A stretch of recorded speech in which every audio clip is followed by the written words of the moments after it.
Biztech's marketing show. Now, today, retail marketing is in the spotlight, and we take a look at the Carousell Media Group. The Carousell Media Group is a leader in retail media industry across Southeast Asia and Hong Kong. The group operates 8 online marketplaces across multiple industry markets in the Asia-Pacific region. And it prides itself as being the only retail media network in the region to offer native shopping ads, brand awareness products, and the ability to target users off-platform. Now, this is for a closed loop of retail tracking methodology. To tell us more about this interesting stuff that they're doing, and I'm fascinated to hear more, our guest for today is JJ Eastwood. He's the Managing Director of Carousell Media Group. JJ, welcome to the show. Thanks, Brian. Great to be here. Now, JJ, for a start, give us an overview of Carousell Media Group and how you came to fruition. Yeah, certainly. Maybe take a step back and give you an overview of Carousell Group. So Carousell Group's obviously started with Carousell in Singapore, 2012. But then in 2019, we acquired Muda in Malaysia and Chotot in Vietnam.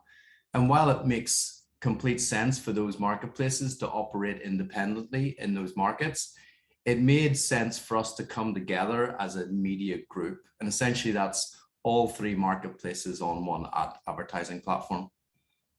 Okay, so Carousell Media Group itself was carved out and established in 2021, right? And tell us about the uniqueness, perhaps, of your different marketplaces and how you help advertisers. Yeah, certainly. So we've got the 3 marketplaces, Carousell, Muda, Chotot. Muda and Chotot are quite similar. They've got a very big presence in autos and properties. And Carousell, it grew up in Singapore, but then expanded into Hong Kong, obviously Malaysia and the Philippines. Those markets differ a little. So in Carousell in Singapore, for example, there's a large electronics side of things, a lot of luxury, a lot of high-end luxury.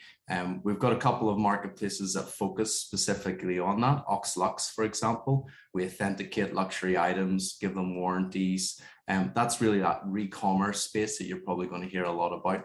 So that's a little bit of the differences of the marketplaces across the region.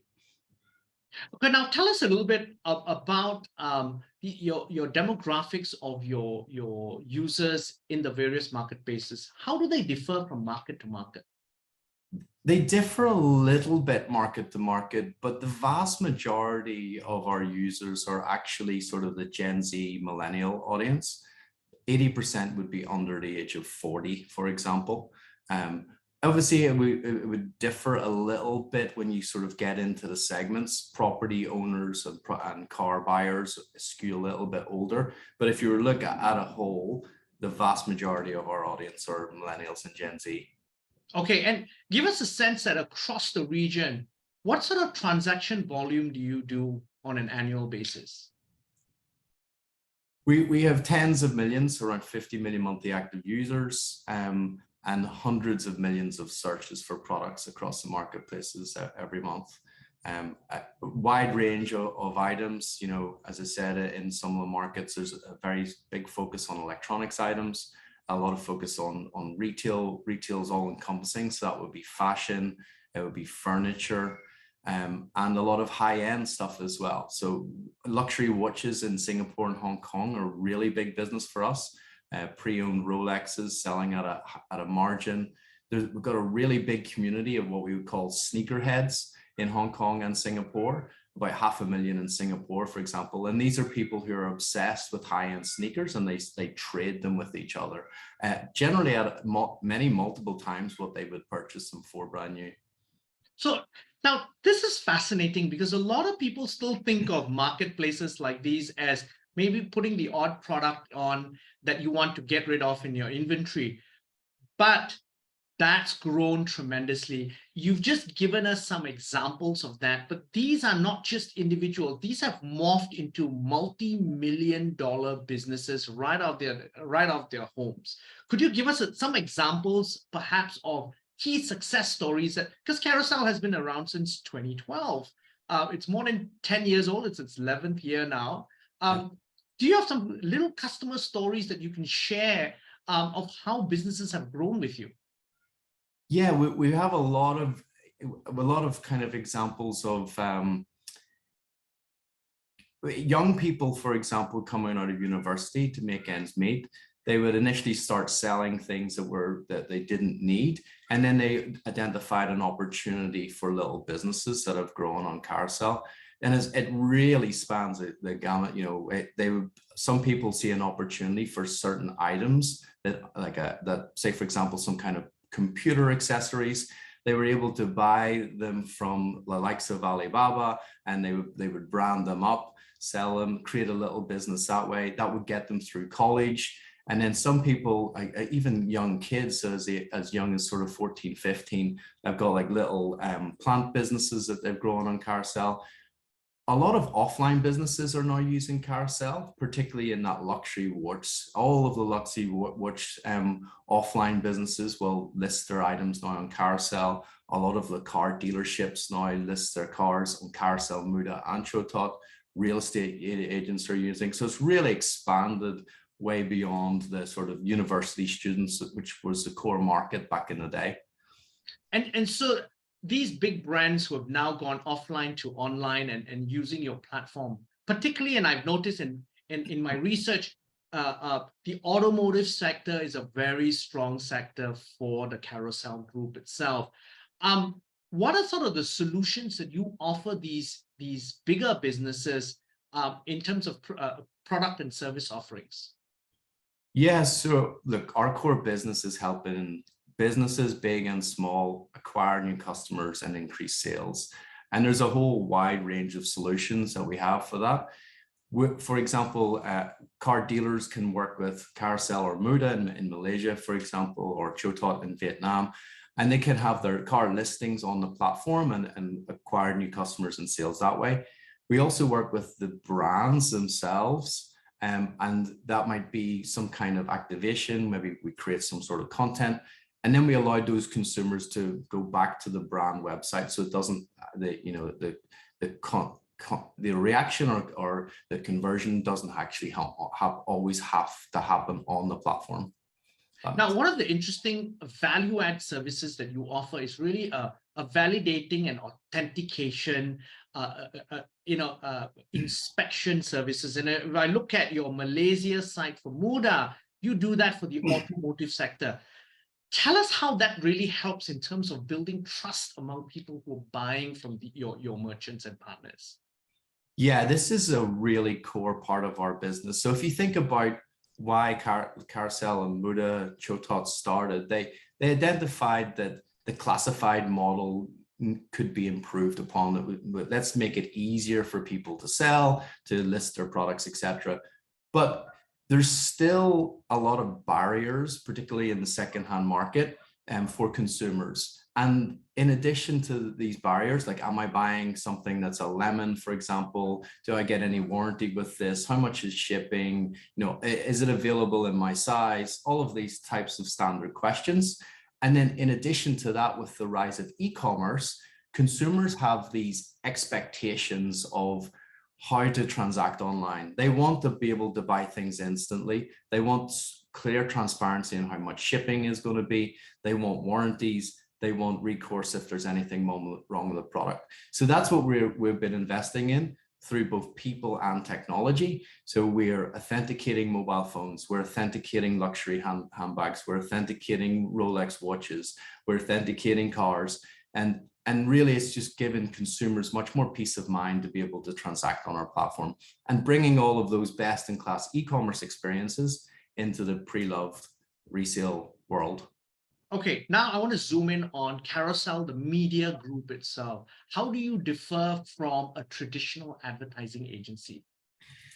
Yeah, so the core of any retail media network, and retail media has been this huge hot topic, really from Q1 last year, when Amazon, for the first time ever, came out and published their ad numbers, and people were blown away that there was this $40 billion ad business at Amazon that was on their P&L as a other up until Q1 last year. So then a couple of months later, eMarketer came out with this report calling, retail media the third wave in digital advertising. And they identified it as a globally $100 billion ad industry, which had really not been properly identified up until that point.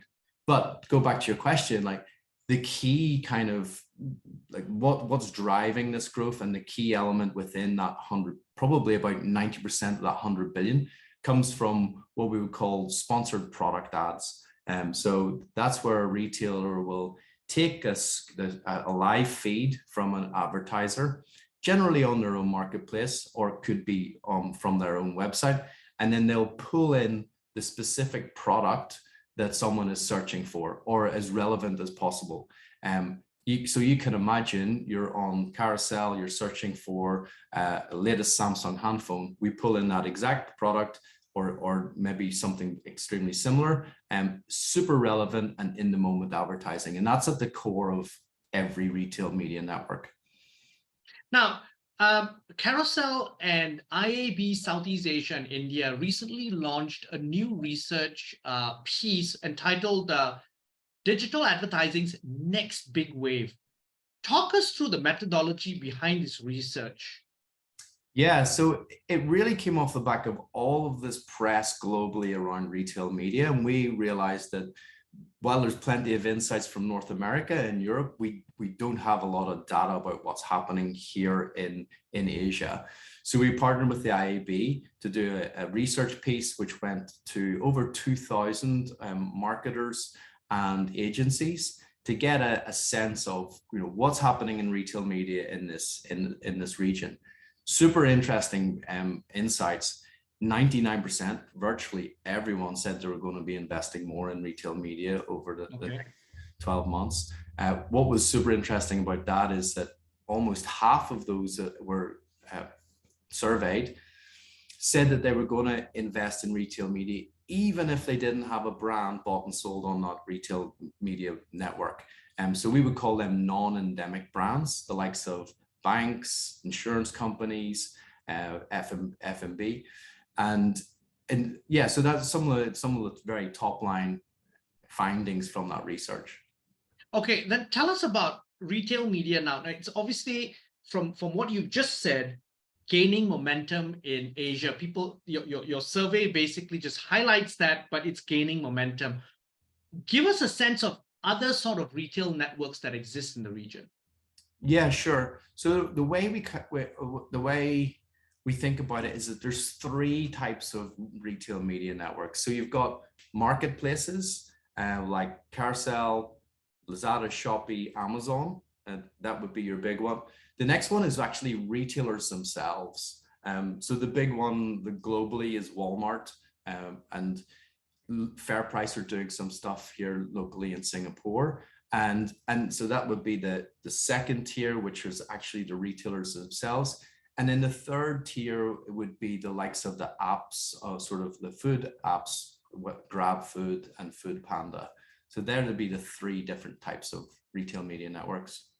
Okay, so the other thing from the report that I garnered was also the fact that retail media ad spend is outperforming many mainstream digital advertising platforms. So it is now 1 in 5 advertising dollars. So that surprised me. Could you elaborate on this, and what are the trend lines looking like? Yeah, it's growing super fast, but it's simply because it works. And if I go back to the example of how a retail media works, if we work with a brand and we're able to pull in their product, their SKU, that's directly related to that consumer search in that moment, you can imagine that the click-through rates are going to be super high, that the conversion rates are going to be super high, because you can't get any more relevant types of ads. And contrast that with how marketers have been doing digital advertising for the last 10 plus years. It's buying third-party segments, like maybe I'm buying an auto intender or an electronics intender. That data could be 3 months old. It could, even if it's 1 day old, it's probably too old, because as a consumer, I might have already found what I'm looking for, and I bought that car, I bought that phone, I bought that laptop. So you can imagine it's the relevancy and it's a timing, being able to tap into what people are searching for in that moment. So JJ, as an ad man, and this is a dirty secret in the industry, in the past, and I say in the recent past, up to the very recent past, 60 plus to 70% of digital ad spend went to Facebook and Google. How do you see that evolving? Because it is already starting to evolve. Yeah, I don't have a crystal ball, and Google searches and Google shopping ads are highly effective. Facebook, particularly Instagram, is good for inspiration, and I think that they'll continue to serve a purpose there. I think retail media's got its place as well. If brands want to talk to active shoppers, whether they're endemic brands, the brands that are being bought and sold on this platform, or shoppers get hungry, and we've got a lot of fast food clients that work with us as well who understand that. We got a lot of banks who understand that shoppers need credit cards as well. So I think there's a place for everyone in the ecosystem. Okay, and then what advice would you give to brands and marketers who are executing their 2023 campaigns and want to be nimble and agile? What are some key trends that they should be cognizant of? Retail media. The good thing is that 99% of them have all said that they want to invest more. I think that when we go, that is great news. But if we look at the data today, and there's a large proportion who are saying that they're trying things, but they're really dipping their toe in the water. It's about 5% of their budgets at the moment.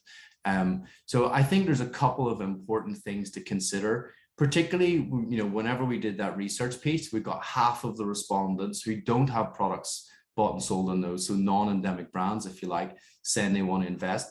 My big thing to them would be, think about retail media differently. If you are a finance brand, if you are an F&B type company, don't just take your generic creative and put it onto a retail media network. It's not going to work. It'll work just out in an average type way.